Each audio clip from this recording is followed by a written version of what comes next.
I've been doing these skills now and working under primitive skills since 2001, and it's been an interesting journey to see the growth that takes place within a person when they actually start practicing them. That no matter what culture you belong in, everybody lives on Earth. Yeah. So to go through stereotypes and everything like that, people seem to lose focus that we are all one and the same, and we all need the same things: attitude, shelter, water, fire, and food. No matter how you wrap the bundle or what people want, you need those basic necessities. And everything else becomes a want.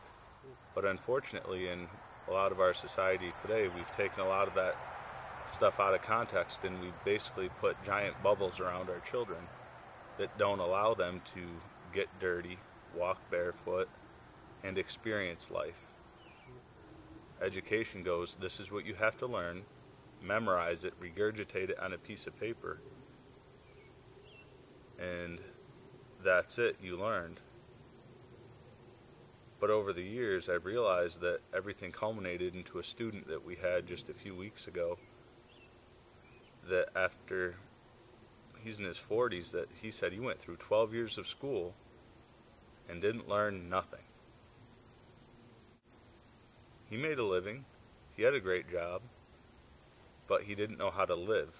He knew how to live within the system, but he didn't know the plants around him, that he could make a shelter without any other tools other than his hands, or breaking sticks and doing things like that, and how to gather water and make a fire, even if it's with a lighter. I've worked with children from preschool all the way to elders, teaching these skills. It all comes down to the same thing, just getting that experience and having it themselves, and just guiding them through the process and asking them questions and allowing them to figure out things on their own. Primitive skills, you can change the name to life skills, learning to take care of yourself by whatever means necessary to survive. For me, a really important thing about primitive skills from an educator standpoint is that kids today and young adults, in my opinion, are brought up in a world where they don't have to think for themselves. They have everything handed to them. They're plopped in front of a television. When you teach survival skills and primitive skills to children, they have this amazing, amazing chance to be able to think about where everything comes from. They need to think about where their next meal is coming from. They need to think about how to get water. They need to think about how to collect materials in order to make their fire. And it's this amazing, amazing experience. And working with a lot of kids of all different age groups, including at-risk youth and younger children and everything in between. It's an amazing thing to see a child get their first bow drill fire. They get this friction fire, and the smile on their face is something that you can never get with sitting inside and watching a video game. It's a really special experience that I think is really important for us to get back to those roots, to a more kind of natural state. You know how you see people who want to feel a part of something, just connected to anything that's life. Primitive skills gives us that. We can touch the earth. We can have communities who care about touching the earth and get close. By building that connection, we learn about timelessness. And that's absolutely marvelous in a society like we have today. We're so far removed from the concept of not having a schedule that to get anything to where we can slow down and find calm is a gift truly from above. And with that connectedness and with that timelessness, then we can finally have some sense of peace. So for anyone looking for true peace, primitive skills is a way to get there. Hi, Daddy. It started when I was younger, probably 11 or 12, and I got hooked on the concept of survival, and my mom was always telling me that I was geared for something more, and she always kept feeding me like these survival manuals and like, you know, the worst case survival scenarios and all of these other things, and a lot of Tom Brown's books and things like that. And it started with survival, and then the what if scenarios in my brain just kept on going, and it was like, well, what if you don't have matches? What if you don't have a lighter?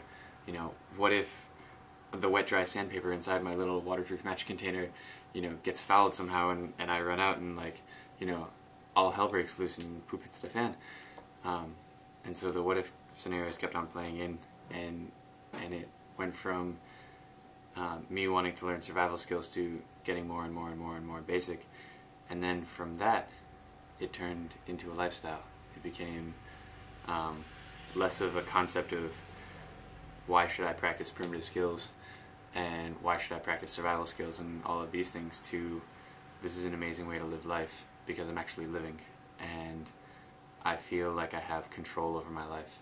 I feel like I have the ability to keep myself alive and not just live, but like thrive and really enjoy the crap out of life, you know? And so that's why primitive skills. I think for the why primitive skills question, aside from the obvious, you know, playing in the woods and having fun, you know, playing with fire, it, for me, and I think for many, stems back to the notion of when we're kids, we know these skills even though we were never taught them. We know how to be aware and how to be mindful of our surroundings, and then we enter into schools and enter into society, and it kind of breaks that down little by little and kind of robs us of our natural right to be curious. I think through primitive skills and kind of the native awareness being taught in the quote-unquote survival schools, we're able to reconnect with skills that our maybe not grandparents, but, you know, great-grandparents had, the familiarity with the natural landscapes and how to use all of what you're harvesting, whether it be plant or animal resources, through seeing what the schools have to teach will give us the chance to kind of connect back with that natural birthright that we have, to know our landscape, to know what it's like to live like our ancestors did, and to give us the choice whether or not to continue on this path that we had stopped for us as children, whether we want to get that curiosity back or whether we want to succumb to the machine and just go on with our lives. Many of us here at the school saw that chance. It may have been this weekend, it may have been years ago, but saw that chance and made the choice to go back to the way things were and to try to live with one foot in both worlds.